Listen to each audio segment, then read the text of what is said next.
Sampurasun dulur KSB Maja FM yang menyimak di radio masing-masing dan di streaming Facebook Coach Ahmad Denny ya, dan Facebooknya KSB Maja. Oke Coach, kita akan langsung saja. Ini gimana? Ya. Atau saya mau ngopi dulu? Ngopi sudah tadi. Ngopi sudah ya. Sekarang air putih nggak apa-apa. Siap. Terima kasih. Siap, Selamat malam para dulu semua, teman-teman semua di Facebook Ahmad Denny dan Facebook KSB Maja. Saya di sini seperti biasa tidak mengajari teman-teman semua, hanya berbagi pengalaman, berbagi ilmu, karena saya yakin teman-teman semua di seluruh Nusantara bahkan dunia, mudah-mudahan di luar negeri juga ada yang mendengarkan, menyimak teman saya di Australia dan Malaysia, bahwa saya hanya berbagi pengalaman. Nah sekarang ini judulnya leadership tentang kepemimpinan. Saya hanya menyampaikan bahwa leadership itu proses kepemimpinan. Kalau leadernya itu adalah pimpinannya, dan tentang leadership itu kita tidak membahas tentang seorang pimpinannya saja, tetapi kita mau membahas the power of we. The power of we apa? Kekuatan kita, bukan kekuatan orang masing-masing atau pimpinan sendiri atau staffnya sendiri, tapi the power of we. Kita bareng-bareng melakukan bersama-sama. Semua organisasi yang kita di mana kita berada, kita harus berprinsip bahwa itu adalah kita, bukan saya atau kamu. Oke? Pertama yang harus kita lakukan adalah kita harus berpikir bahwa kita harus bisa menerima, be reseptif katanya. Sikap ini menciptakan simpati dan menunjukkan kepada anggota tim. Jadi mau pimpinan, mau level menengah, manajer, supervisor ataupun staff, kita harus berani menerima masukan dan kritikan. Ya. Kita di sini berbicara bukan pimpinan tertinggi kita, tetapi berbicara tentang organisasi kita, bahwa masing-masing punya leadership, kemampuan kepemimpinan. Ya kita harus reseptif, harus menerima. What you give, what you get. Apa yang kita berikan, apa yang kita dapat. Jadi ada istilah advokasi, ada juga inquiry. Advokasi itu memberikan sesuatu, advokasi kepada orang lain, memberikan ide-ide yang luar biasa, memberikan masukan. Dan inquiry itu meminta ide-ide dari lawan bicara atau tim. Itu yang pertama. Yang kedua adalah kita harus menyesuaikan apa yang kita bicarakan dan apa yang kita lakukan. Kalau bahasa umumnya jangan sampai munafik. Kita sebagai diri kita harus begini, tetapi kenyataannya tidak seperti itu. Jadi bahasa Inggrisnya be coherent with your act. Jadi jaga behave, perilaku kita harus sesuai dengan apa yang kita lakukan. Makanya yang paling aman sebenarnya silent is gold. Jadi kalau misalnya banyak diam, aman. Tapi lebih baik jangan hanya diam saja, karena terlalu diam juga salah. Hubungan yang mendasar antara pimpinan dan anggota tim adalah antara apa yang dibicarakan, disampaikan harus sesuai dengan apa yang dilakukan. Kita harus disiplin, ternyata kita tidak disiplin. Kalau kita belum mampu untuk disiplin, jangan sering-sering bicara harus disiplin. Ya, bicara yang lain. Kita harus jujur, ternyata kitanya tidak harus jujur. Ya, kita harus bertanggung jawab, ternyata kitanya tidak bertanggung jawab. Nah, itu hati-hati. Dihambar ya, be coherent with your act, harus sesuai dengan apa yang dikatakan, apa yang kita lakukan. Jangan sampai. Kemudian ada lagi, be an active agent. Di organisasi itu kita semua sebagai agen, ya, agen dari organisasi. Ya, pimpinannya yang utama, kitanya semua jadi agen. Jadi kita harus aktif. Jangan hanya diam, menunggu. Ya, kemarin saya sudah sering sampaikan, ya, pekerjaan yang tidak enak akan menunggu. Haruslah sering-sering aktif mencari sesuatu yang baru, inovatif, kreatif, ya, memberikan masukan-masukan kepada pimpinan, jangan diam saja. Optimalkan kemampuan mengkoordinasikan dan mendelegasikan fungsi yang sama. Ya, kita juga sebagai tim atau pimpinan juga harus bisa mendelegasikan, mengkoordinasikan satu sama lain. Ya, komunikasi, kolaborasi, dan terintegrasi satu sama lain. Itu sementara atau 3 ya. Be active, be coherent with your act, and then be receptive. Intinya kalau di WhatsApp itu cukup untuk informasi atau undangan. Jangan untuk diskusi. Kalau biasanya kalau diskusi di media sosial, di Facebook, di Instagram, di Twitter, atau di WhatsApp, itu biasanya kalau diskusi makin keruh keadaan. Ya, lebih baik stop, nanti kita ketemu di mana, rapat di mana, di ruangan khusus, sehingga kita jelas. Itu komunikasi yang paling efektif. Jadi ingat teman-teman, jangan diskusi di media sosial. Media sosial hanya memberikan informasi penting yang secukupnya, penjelasan yang secukupnya, jangan sampai debat kusir.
Nggak ada salahnya satu sama lain, pimpinan dengan anggota tim atau anggota tim dengan pimpinan atau sesama anggota tim saling memuji. Oh hebat lo, luar biasa. Bukan menjilat ya, memuji. Nah kan senang orang kalau dipuji ya. Karena motivasi juga ya. Motivasi, itu dihargai. Ya. Beda dengan Coach Denny ini, kalau dipuji dia marah. Ya hati-hati loh. Hati-hati ya. Hati-hati karena takut diangkat jadi jatuh. Gitu. Iya. Hati-hati apa namanya, pernah bilang Kobe juga kan gitu kan. Iya. Tapi perlu sekali-kali betul. Yang namanya terlalu itu salah. Iya. Terlalu sering memuji, sering dipuji juga bahaya. Jadi ya itu harus hati-hati ya. Saya ingatkan dulu, kelemahan laki-laki itu bukan di telinga katanya gitu kan, tapi di mata. Kalau dipuji nggak akan ngaruh ya. Gitu. Iya. Tapi kalau dilihatin pemandangan-pemandangan yang indah gitu, yang menyejukkan baru tergiur. Iya, ya ingetin ya. Karena memberi ini ya. Nah, beri pujian itu jangan terlalu, secukupnya saja. Kalau ada sesuatu yang kurang pas, ya jangan terlalu sering-sering juga disampaikan kekurangannya. Jadi saya kalau sering dipuji ya, udahlah jangan banyak puji, bahaya nanti saya melayang gitu kan. Ya kalau laki-laki cukup dengan senyuman ya, udah memberikan wajah ceria, salaman, itu aja. Jadi sikap juga udah menunjukkan ya, menunjukkan antusias ataupun dukungan dan rasa senang juga mungkin bisa gitu ya. kelihatan. Kalau yang nggak suka dari wajah, dari face. Itu raut muka. Raut muka, betul. Keren. Bahkan pakar psikologi bisa ngebaca kan, wah hati-hati nih orang ini hasilnya begini. Tapi sekali lagi saya ingatkan semua teman-teman ya, kita ada positif dan ada negatifnya. Ya, ambil positifnya, asah yang positifnya lebih baik. Itu Negatifnya tahu tapi pelan-pelan dibuang. Gitu. Ini coach nih, kalau nggak mau kelihatan atau kebaca semua orang psikologi nih, wajah apa harus lempeng gitu wajahnya atau nunduk gitu? Enggak, itu biasanya di bawah alam sadar kita percuma mau bersandiwara, capek bersandiwara. Jadi kita harus melakukan segala sesuatu, salah satunya ya Apa adanya. apa adanya. Doing everything with your passion, lakukan segala sesuatu dengan gairah, semangat, dengan apa adanya kita gitu. Jangan dibuat-buat. Jadi malah nantinya kita pusing nih. Nah, makanya salah satunya juga ada kejujuran kan. Jadi ada lagi nih Kang, ada integritas. Integritas adalah kita harus jujur dalam hal perkataan dan apa yang kita lakukan. Langsung ya. Iya, Anda menempatkan kejujuran, rasa kewajiban, dan prinsip-prinsip moral yang sehat di atas segalanya. Jujur. Nah, ini ada katanya Warren Buffett nih, saya ambil dari sumber namanya Warren Buffett. Dalam mencari seseorang untuk dipekerjakan, ada 3 persyaratan yang harus dimiliki. Antara lain, orang itu harus punya integritas, harus punya kecerdasan, dan harus punya energi. Ya. Jika mereka tidak memiliki integritas, membahayakan. Integritas kan jujur kan, apa yang dikatakan, apa yang dilakukan sama. Kalau dia tidak punya integritas, organisasi bisa hancur. Hancurnya apa? Karena dengan kecerdasan dan keenergi dia akan menghancurkan. Iya, jadi yang paling penting itu bukan kecerdasan, bukan energi. Yang paling penting ada integritas. Kejujuran. Jujur ya. Makanya kalau jadi pimpinan harus punya integritas. Anak buah juga harus punya integritas. Tadi saya bilang the power of we, tidak hanya pimpinan, kita juga harus memiliki integritas. Nah ini biasanya untuk teman-teman yang mungkin jadi pimpinan organisasi UMKM yang masih kecil, apapun yang sudah besar juga ada, multinasional, nasional. Nah ini biasanya hati-hati kalau kita merekrut tim atau anggota tim, anak buah, itu kita tidak dites wawancara. Kita hanya lihat nilainya saja, IPK-nya tinggi, kampusnya hebat, tapi tidak diwawancara sama kita. Maka yang paling penting adalah diwawancara, dan di profiling testnya juga ada. Nah di situ kita kelihatan dia jujur apa enggak. Makanya setiap awal kita melamar itu ada CV kita, CV kita, kurikulum vitae, ya, daftar riwayat hidup kita. Nah kalau memang itu daftar riwayat hidup kita benar-benar jujur ditulis, ya. Nah nanti pada saat HRD bertanya itu dia hanya bertanya sedikit, dia yang diwawancara calon pegawai itu harus bercerita apa yang dituliskan. Nah kalau jujur udah pasti bagus berarti.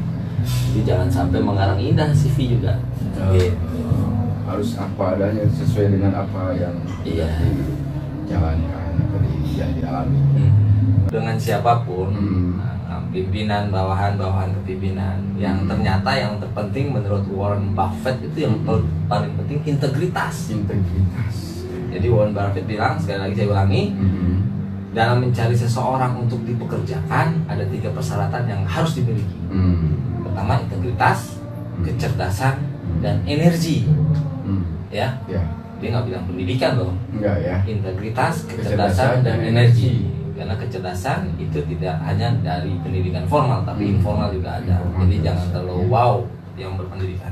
Oke. Yang tidak berpendidikan juga jangan kecil hati, jangan juga wow juga. Jangan hanya yang berpendidikan wow, tidak wow, yang belum berpendidikan juga jangan wow juga. Saling lah mengisi. Jadi ternyata yang paling penting itu integritas. Ya, kejujuran. Ya, integritas. Apa yang dia ucapkan itu yang dilakukan. Ya. Nah, di antara 3 ini kalau tidak ada integritas, kalau pimpinan tidak melihat integritas anak buahnya, siap-siap nunggu kehancuran sepertinya. Karena anak buahnya itu kalau tidak punya integritas, dia punya kecerdasan dan punya energi untuk menghancurkan. Bisa jadi, tapi mudah-mudahan energinya positif. Tapi walaupun energi positif, tapi integritasnya nggak ada, wah kita bingung nih antara yang apa yang diucapkan dan apa yang dilakukan. Nah, jadi tiga-tiga penting, tapi yang paling penting adalah integritas. Gitu. Kejujuran. Ada lagi coach. Kemudian komunikasi. Komunikasi itu ya, pimpinan itu tidak hanya menggunakan suaranya dalam memimpin, tapi dia juga harus menggunakan telinganya untuk mendengar. Jadi di dalam organisasi seorang pemimpin tuh tidak hanya menggunakan arahan untuk menggerakkan dengan suaranya, tapi juga perlu mendengar masukan, kritikan dari bawahan untuk kebaikan organisasi. Jadi komunikasi itu dua arah, yang arah sana ada yang jadi timbal balik. Jadi ada komunikator, ada komunikan, ada medianya. Nah itu harus diciptakan. Jadi itu yang tadi saya bilang, the power of we, kekuatan kita, bukan kekuatan pimpinan, tapi kita bersama-sama. Jadi tidak hanya pimpinan yang bisa komunikasi baik, tapi bawahan juga harus punya komunikasi yang baik. Mau memberikan, mau mengarahkan, mau mengkritik, dan mau mendengarkan. Gitu. Ada lagi selain komunikasi, saya lihat tuh ya harus punya visi. Target ya, tujuan, visi, target, tujuan yang jelas ya, sehingga ada visi organisasi bersama-sama. Ya, kemarin saya juga sering sampaikan ada visi, misi, masing-masing job desk-nya, masing-masing tugas pokok dan fungsinya apa, kemudian tujuannya, sasarannya, program dan kegiatannya, semua tujuannya adalah kepada tercapainya visi. Kemarin juga saya ingatkan ada input, ada proses, ada output, ada outcome, benefit, dan impact. Ya kan, impactnya itu visinya tercapai. Visinya apa? Ya visinya harus didiskusikan, kejelasan dari awal tujuannya apa organisasi. Jadi apa yang dilakukan, kegiatan-kegiatannya terarah, semuanya tujuannya satu, visi organisasi. Satu pemikiran juga. Betul. Itu ternyata banyak juga ya apa bahasan atau materi-materi atau ilmu-ilmu yang harus dikuasai oleh seorang pemimpin. Iya. Selain itu komunikasi ada lagi loyalitas. Jadi pimpinan kita ini harus punya loyalitas. Jadi tidak hanya bawahan loyal sama pimpinan, tapi pimpinan juga harus loyal kepada bawahan, loyal, setia lah, saling menguatkan. Bukan royal ya, loyal. Ya. Loyalitas kita lakukan secara bersama-sama, the power of we, untuk mencapai visi bersama-sama. Loyalitas itu lebih ke mengutamakan ya, kesetiaan terhadap organisasi, setia untuk melakukan atau melakukan penyelesaian pekerjaan secara profesional, itu loyal. Ya kan? Jadi kita fokus sehingga sama-sama mencapai kebersamaan yang sama visi. Gitu. Ada lagi harus jujur. Jadi memperlihatkan ketulusan, integritas, dan terus terangan. Jadi apalagi zaman COVID nih ya kan, mau pimpinan UMKM, pimpinan perusahaan menengah ke atas atau perusahaan besar sekalipun, itu harus jujur tentang keadaan, situasi lembaganya, keadaan keuangan organisasinya atau lembaganya. Sehingga kalau jujur, nanti masing-masing anggota tim karena sudah punya integritas, dia akan memberikan masukan-masukan yang luar biasa untuk membangun bersama-sama. Kan sekarang banyak nih yang zaman COVID ini mungkin keuangannya kolaps, ya kan? Nah kalau jujur pimpinan ya tidak terbuka, nanti bingung. Padahal keuangannya sedang ada hambatan, ada masalah, tapi tidak ngomong. Dari pihak staff tim berpikir, wah pasti sudah banyak uangnya ini sebenarnya, pasti uangnya banyak, tapi bohong. Nah itu karena ketidakjelasan dari awal sudah jujur, pasti sama-sama bergerak untuk memperbaiki apa yang terjadi di dalam organisasi itu. Kalau di organisasi masyarakat itu seperti ya RT lah misalnya, kita melaporkan warganya sudah pada meningkat lah ya, jadi warga yang miskinnya sudah minim, sudah sedikit. Tapi ternyata ketika dikasih bantuan miskin semua, ya, banyak yang ingin dibantu ya, gitu.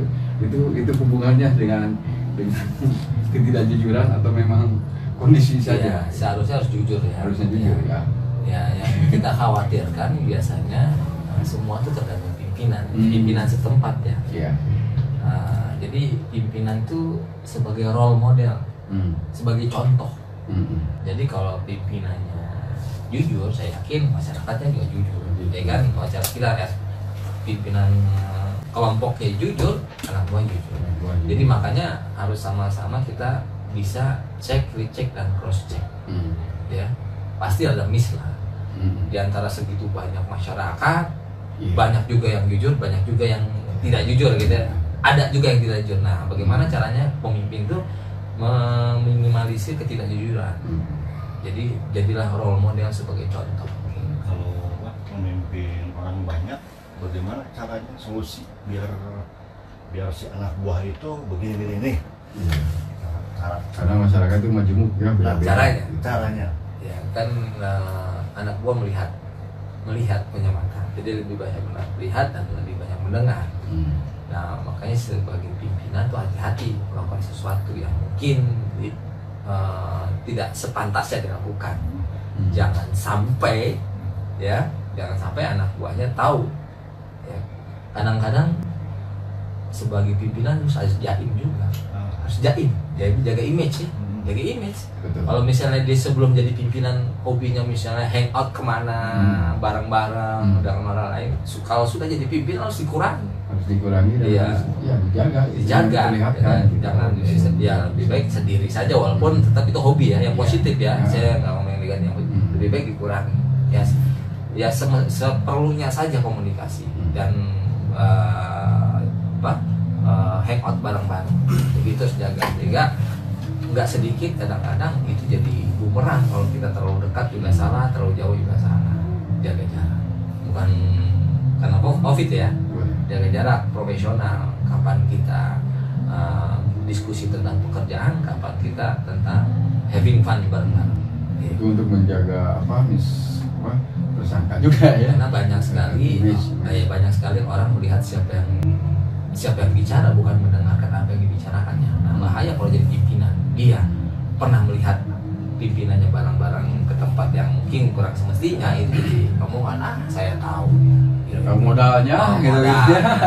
Kan memimpin orang banyak, memimpin diri sendiri aja dulu. Nah, itu makanya the power of we itu biasakan dari sekarang ya, kita memperbaiki diri sebelumnya. Saya nggak mau cerita dulunya saya seperti apa, Kang Ogi juga saya nggak perlu tahu Kang Ogi seperti apa dulunya, Kang Ogi juga. Tapi please perbaiki. Saya cenderung orang lain yang diingat itu tentang negatif. Iya, kalau kita berbuat kebaikan sulit sekali nyebarnya. Iya, benar. Betul. Syukur-syukur dengan adanya YouTube itu ada terbantu ya. Kebaikan. Jadi tebaran kebaikan. Tapi kalau kita salah sedikit, kesandung sedikit, terus orang lain lihat, bisa hilang itu kebaikan kita yang banyak. Nah, itu yang sangat-sangat yang harus diwaspadai. Baik, cemooh, jelek apalagi. Betul. Jadi kalau bahasa Jerman sebelah timur itu haru panjang lantis hujan sekali, itu hujan sebuah itu. Artinya bahasa Indonesianya kemarau panjang itu hancur dengan hujan satu kali.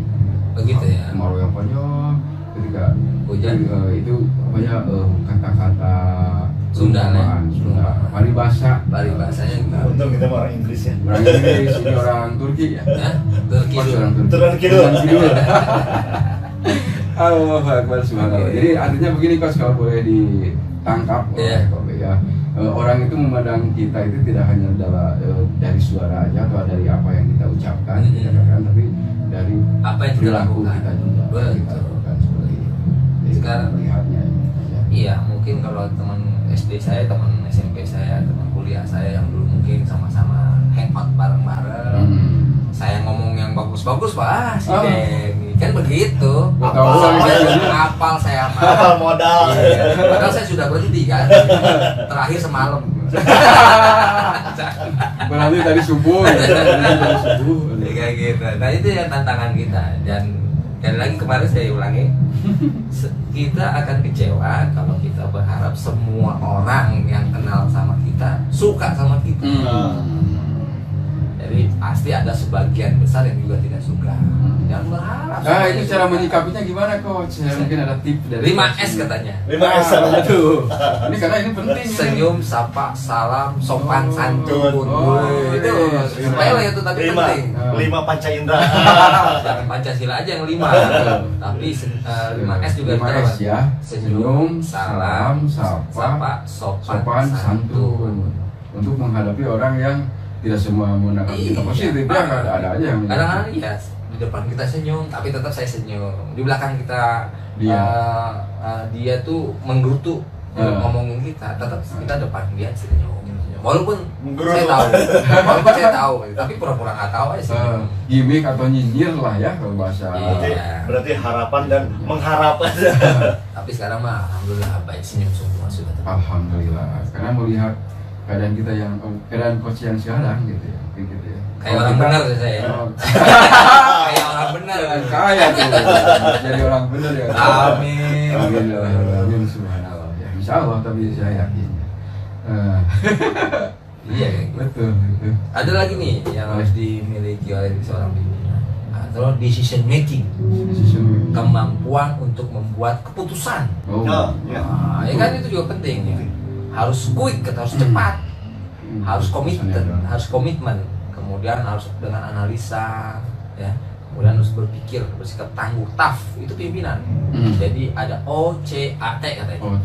Quick, komitmen, ya, analytical, thoughtful, kuat, ya, daya tahannya kuat. Quick, cepatlah mengambil keputusan, tapi jangan buru-buru, ya kan? Karena ada istilah isi kam isiku.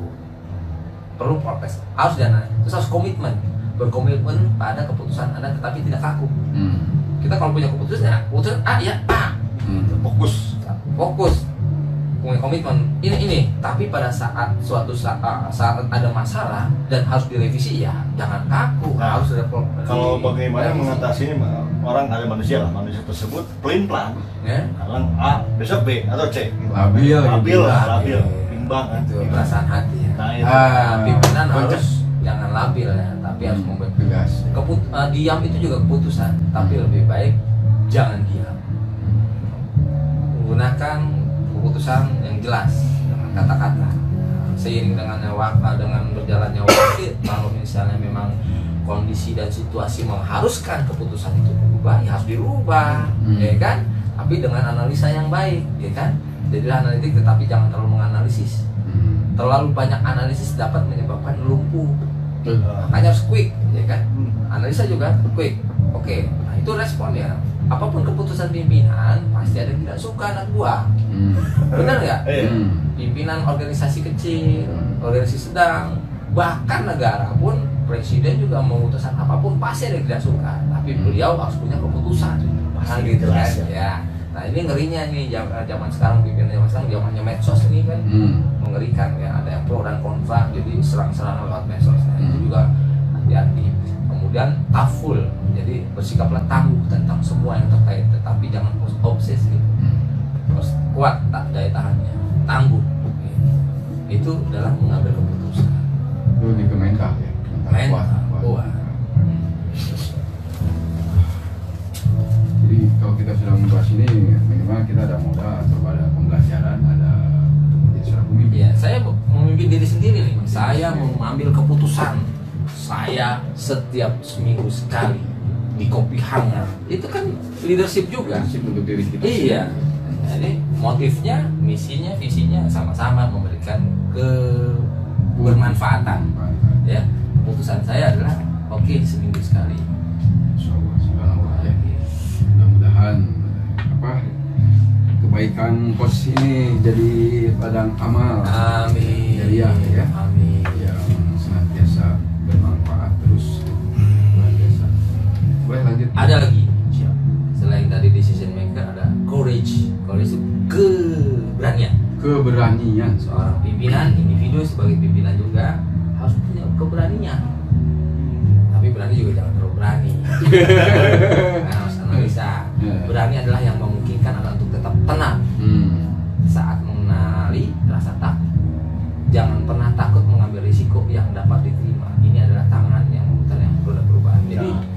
harus berani ngambil keputusan, ya kan?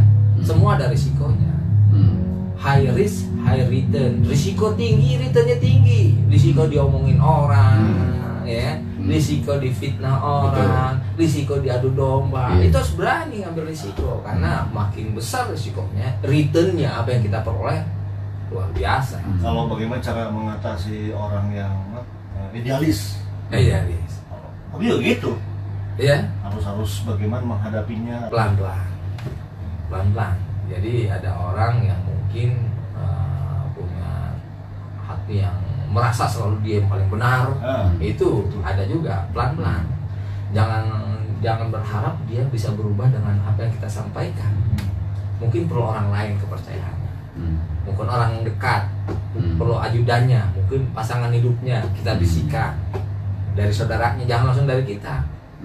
Ya, kita membisikkan dengan orang dekatnya, hati-hati nih si bapak ini begini-begini, nanti efeknya nanti ke sana, jangan saya ngasih tahu, coba kamu yang kasih tahu. Kan gitu. Jadi itu ada strateginya komunikasi tadi. Caranya gue bisa dengan sentuhan hati. Nah, itu emosional. Connecting. Sentuhan hati. Dan mungkin dia idealis di depan umum. Tapi kalau kita mau lebih fleksibel, kita datang ke ruangannya 4 mata. Bos, ini bos, gua ada masukan nih buat lo. Orang lain gak ada yang ngelihat. Tapi kita dengan santai ngomongnya. Ini pengalaman gue nih di tempat lain, ada pengalaman gini-gini, nanti kalau lo begini, nanti begini nih. Ini pengalaman di depan, di luar ya, bukan. Padahal mungkin idenya dari kita sebenarnya, tapi cara ngomongnya bukan ide dari kita. Ini ada ide gue aja. Ini bos, gue punya pengalaman dari orang lain nih. Nah, dia melakukan ini, akibat jadi ini. Dan semua ada efeknya. Nah, itu idealisme pelan-pelan bisa kita lupa.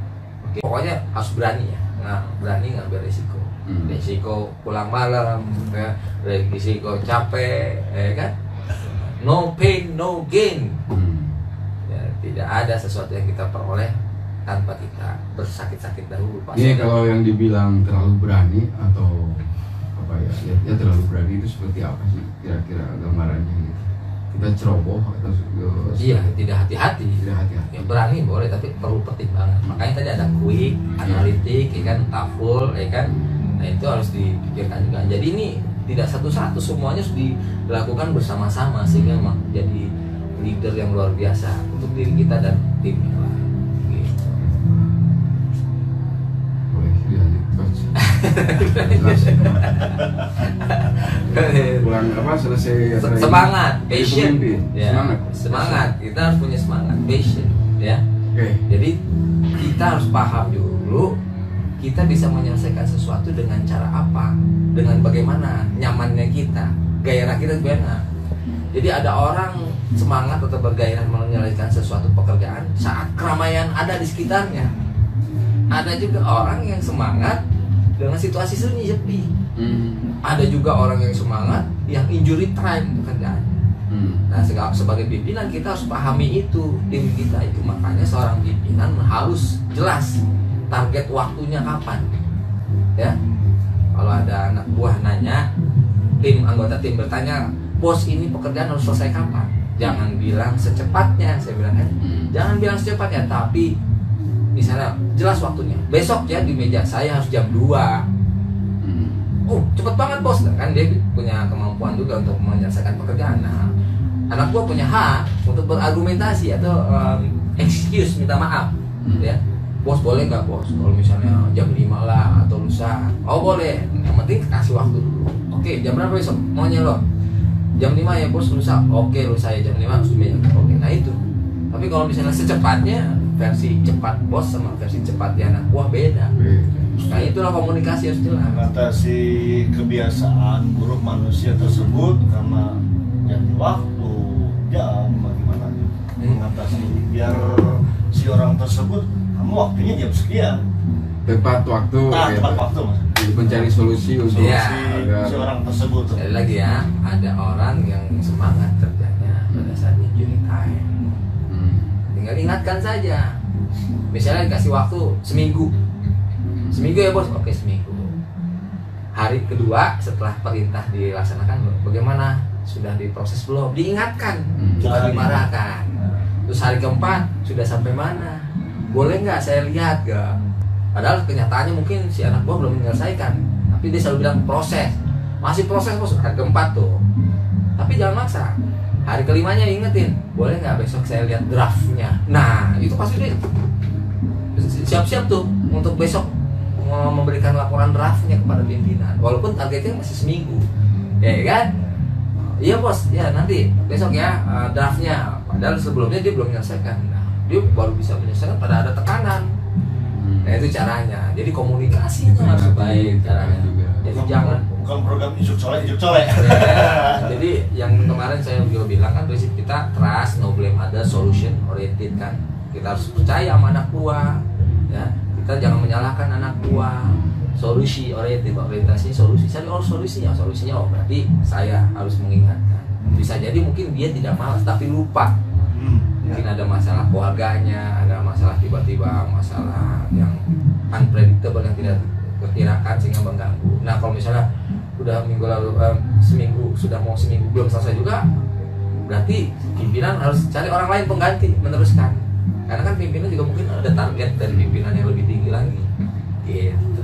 Kalau masalah itu sudah ada yang mencontohkan orang master kita ya. Jadi ini kalau misalkan siaran jam sekian, kita setengah jam sebelumnya sudah harus ada itu. Nah kayak gitu. Itu mungkin solusinya seperti itu. Nah, tapi kalau misalnya telat ya komunikasi ada informasi. Punten Kang, saya telat. Nah itu enak. Komunikasi enak. Saya lagi yang sakit dan lain Lagi sakit Kang punten. Terus pada hari H-1 misalnya. Saya kayak kemarin nih saya lakukan komunikasi supaya enak. Saya WA ke Kang Kobe, WA ke Kang Prot, punten saya WA juga ke pimpinan, mohon izin. Nah itu kan saling menghargai namanya. Ada konfirmasi ya. Iya. Mudah-mudahan kopi hangat makin hangat lah. Makin hangat. Kopi hangat dulu tuh. Makin bermanfaat. Ngopi dulu. Aduh, udah approach mana kopinya? Asik ya kalau bicara apa tentang ini karena berhubungan sekali dengan kehidupan atau kegiatan kita di kegiatan kita sehari-hari. Iya. Dalam kehidupan kita sehari-hari. Jadi setelah bahasan ini bisa direalisasikan, bisa kita praktekkan dalam kehidupan kita langsung. Amin. Nih minimal di acara kopi hangat ya. Kopi hangat saja. Kita masing-masing sudah paham leadership nanti ke depan ya.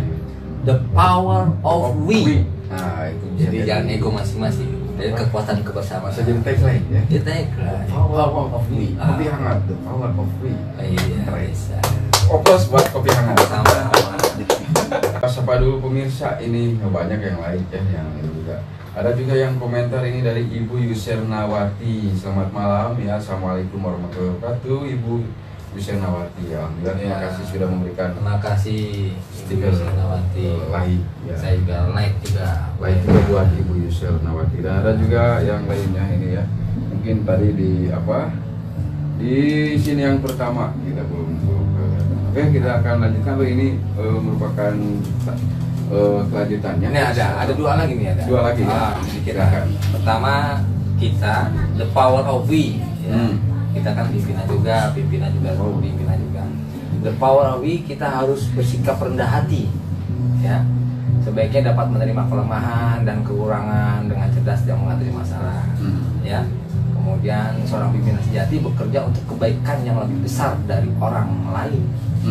Ya, jadi humble tuh rendah hati. Jadi bagaimana pimpinan meningkatkan bawahan lebih luar biasa daripada sebelumnya. Nah itu humble, senyum. Nah pokoknya enggak mentang-mentang pimpinan dia jarang negur. Nggak ada salahnya pimpinan negur dulu. Pimpinan saya selalu ketemu saya gini ya. Apa kabar Mas Denny? Wih luar biasa. Jadi namanya disebut. Jadi bukan apa kabar Bapak, apa kabar Ibu. Kalau namanya disebut lebih enak gitu. Apa kabar Kang Kobe? Nah, beda sedihnya gitu ya. Iya, disebutin namanya itu humble. Nah, jangan kalau jalan bawahan nyelonong aja. Anak gua juga harus menegur juga. Siapa saling menegur duluan lah. Dan yang terakhir tuh harus juga bisa humor. Nah, santai, humor, bercanda. Jangan terlalu tegas, juga kadang-kadang humor. Jadi menempatkan kapan kita serius pada saat rapat serius. Kalau kalau sudah santai bercanda gitu. Kadang-kadang ya pimpinan saya juga kadang-kadang bercanda di grup ya, kasih video-video yang lucu, kalimat-kalimat yang lucu. Nah itu yang membuat akhirnya membuat suasana nyaman, mencairkan suasana, tidak terlalu tegang, tidak terlalu kaku ya. Bagaimana supaya kita nyaman dengan yang lainnya gitu. Ada siapa saja itu? Oke. Belum kelihatan. Di sini ada yang gabung 4 orang ini ya, tapi tidak masih lebaran. Masih suasana lebaran ini.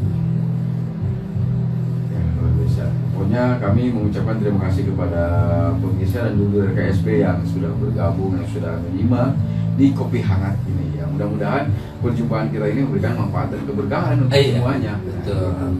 Iya. Boleh coach, ini kok kita tarik kesimpulan atau garis besarnya. Jadi intinya yang bisa ditangkap dari leadership ini gitu ya, bahan-bahan untuk kepemimpinan. Oke.